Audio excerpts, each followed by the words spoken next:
a 19mm socket, we'll go ahead and remove the lug nuts.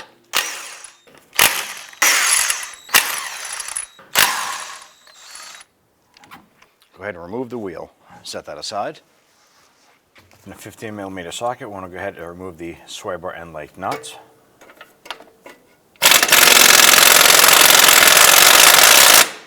Our sway bar inner portion here is spinning, so we're going to go ahead and put a wrench on there.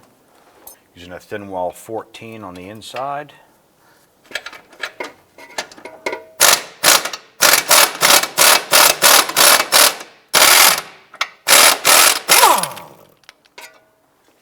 Let's go ahead and remove the nut on the upper end link here.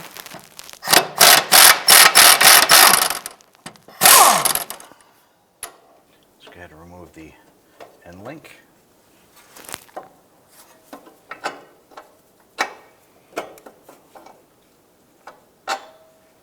And install our lower link here and get a nut started.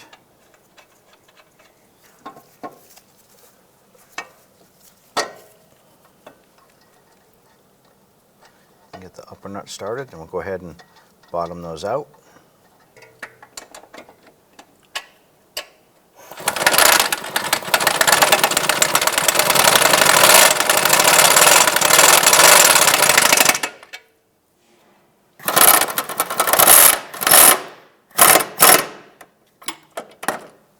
I got to torque these down to 33 foot-pounds and repeat for the bottom.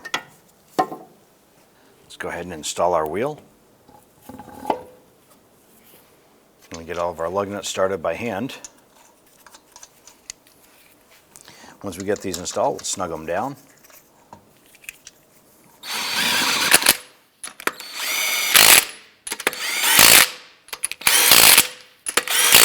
I'm going to get and torque the lug nuts down to 88.5 foot-pounds.